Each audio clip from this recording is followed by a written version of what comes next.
customer-centric firm.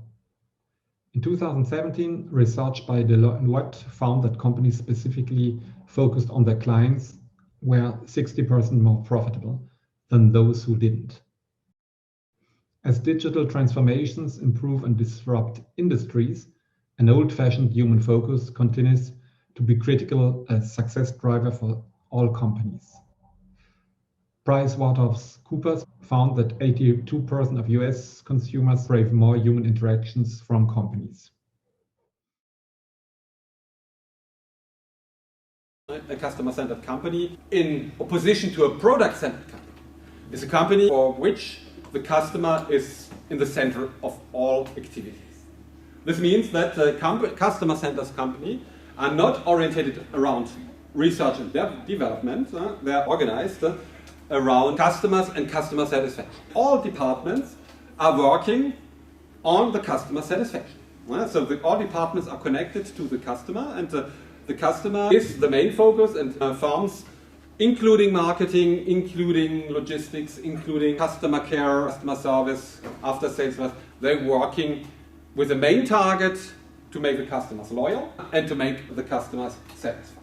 Customer-centric is a business strategy that's based on putting the customers first and at the core of the business culture in order to provide a positive experience, customer well-being, and to build long-term relationships and loyalty, and subsequently customer lifetime value. For Peter Fader, customer centricity simply means looking at the overall customer lifetime value, or CLV, and concentrating the efforts on those customer segments that are most valuable and interesting to the firm to optimize profit, which is called value alignment and resource allocation optimization. You probably remember the good old Pareto rule, which states that it is important to focus only on a limited number of customers, for example, the 15 to 20% of best customers generating 80% of the profitability or the revenues. But not all customers are equal, some are better. Customer centricity reveals how to increase profits from the best customers, find more like them, and avoid over-investing in the bad ones. The customer isn't always right. And well, there are the good customers to focus on more, and now then those firms really don't want to invest time and effort in. A customer-centric firm is thus using customer data to better understand and segment a customer base. It is identifying the best customers, the top customers, the 20% of customers who generate 80% of the revenues. It is focusing on products and services for the best customers and to better offer excellent services to them. It is using customer lifetime value to segment the customers in order to identify the best customers and do value alignment and allocate more resources to the top customers. On the other hand, customer centricity is not focusing on the average customer, courting and retaining low-quality customers, and understanding on acquiring high-quality customers. Treating all customers equal is not fair, would be not efficient in terms of the customer portfolio management.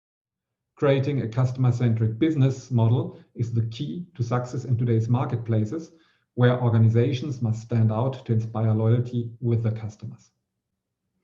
Digital marketing and social listening strategies, as well as big data, ensure customer-centric firms to discover and respond to customer feedback and company mentions online. By incorporating social listening, they are able to identify the customer's favorite products and services. Customer-centric firms have a people-focused culture, and we view the customers as people or even humans rather than users or shoppers.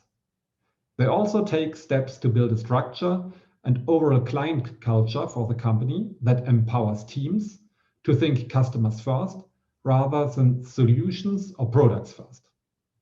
Interestingly, they adopt performance measures such as employee happiness and well-being, and subsequently customer trust, happiness, and well-being, ensuring the customers always have a positive experience. Customer-centric firms adopt a data-driven holistic view of the clients. That is, mapping out the client's journey, beginning with the time before the contact a brand to an ongoing relationship, will help discover these opportunities for better understanding customers and subsequently do personalization, which comes from gathering meaningful data throughout the journey through customer behaviors, transactional behaviors, customer attitudes, customer satisfaction, customer geographical data, customer social media data, and finally, customer data coming from IoT and smart connected objects. Customer-oriented firms always listen to clients and needs and wants.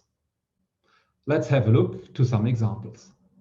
These are typical organizations, such as Amazon is typically a customer-centered organization, because the heart of Amazon is the database with all the customer data and information. They are not owners of products. This is only a retailing platform. They are offering connections to a lot of marketplaces and to a lot of different markets offer us. The added value they have is the connection to this market offer us, and the added value is the relationship marketing they do. Omni-channel connection, so you can connect Amazon whenever you want. Omni-channels, so with channels SMS or video or telephone or email or chat rooms, and you can connect with them easily. And the whole organization is organized around customer and the customer needs.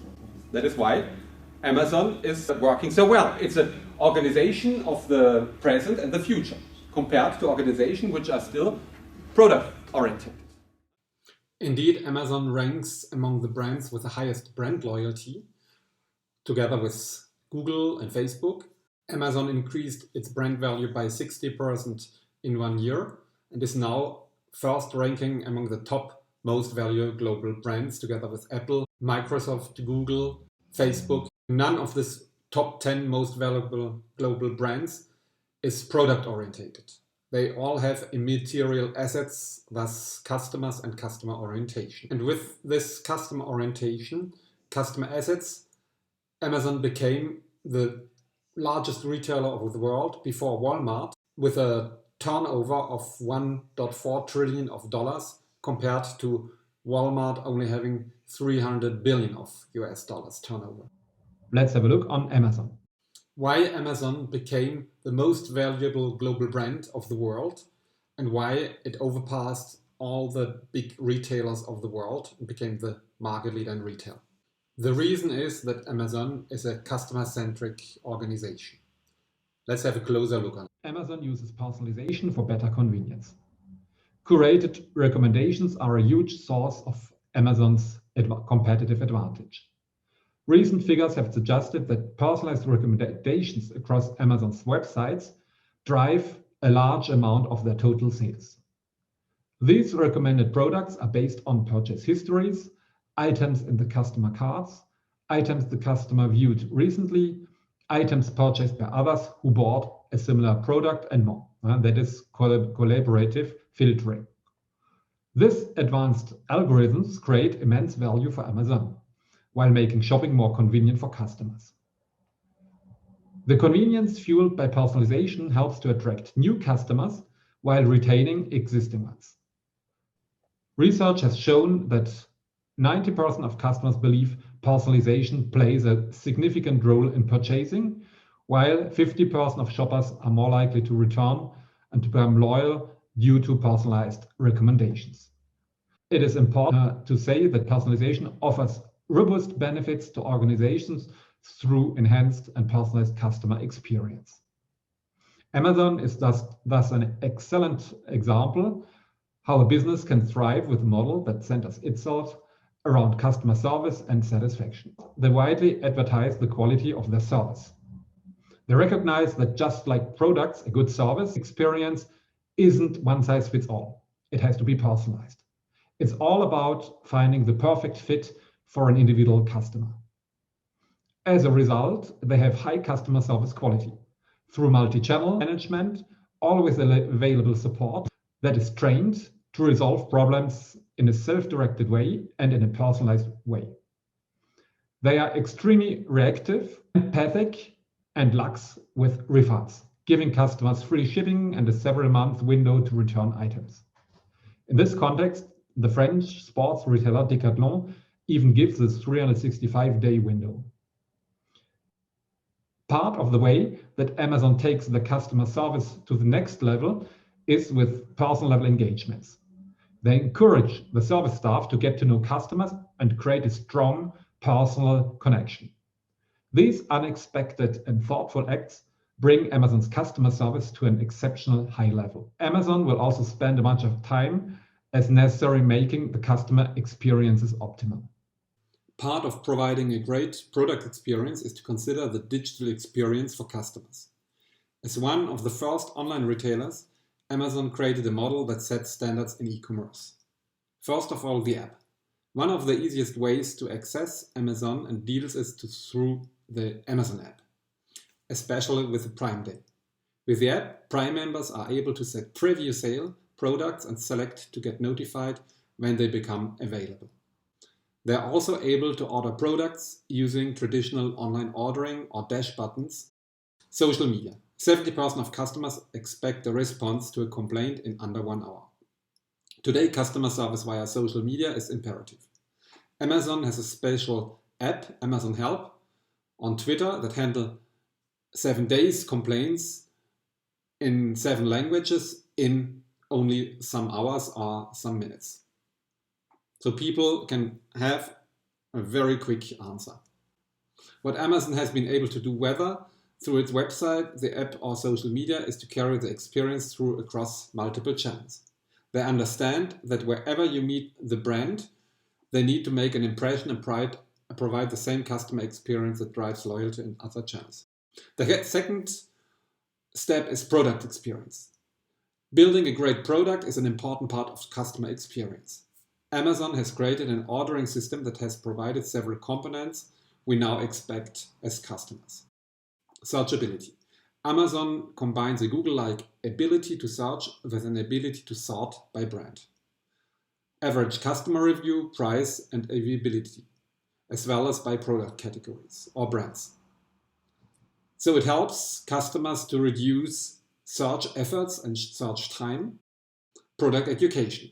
To help to decide a customer take a product, Amazon also provides the ability to learn more about how the product meets the customer's needs.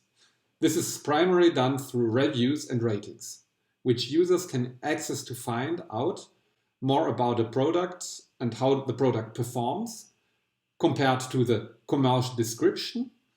And these reviews are perceived as more credible and more close to the customer needs as the commercial advertisements of the products. And artificial intelligence, as part of Amazon's mission to make life easier, they have moved beyond browser-based recommender systems to the intelligent voice bot Alexa.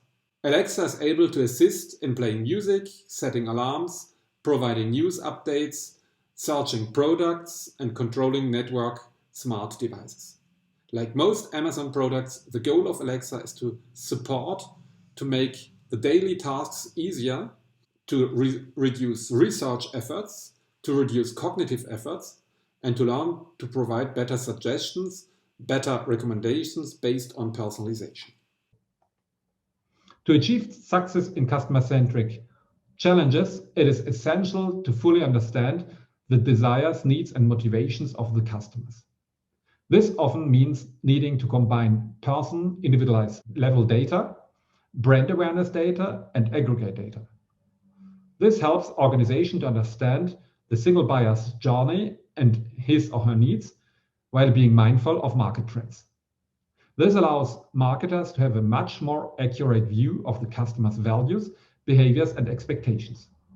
For business, it is such strategic to understand the customer, to be close with the customer, to collect the data about the customer, to personalize the relationship, to increase satisfaction, trust, well-being, loyalty, and subsequently emotional connections with the brand.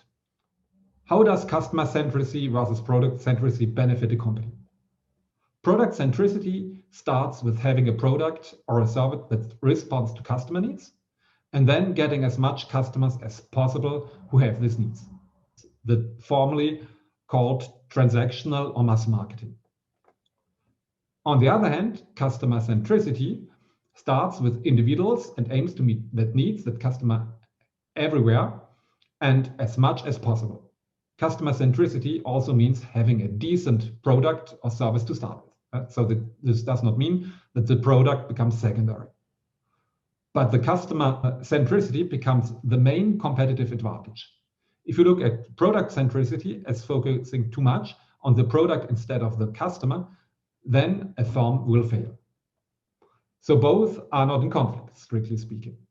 So both are complementary. What is more important is the financial objective for a company that competes in a product-centric way, focuses on optimizing value created by each product, while customer-centric companies focuses on optimizing value created by each customer.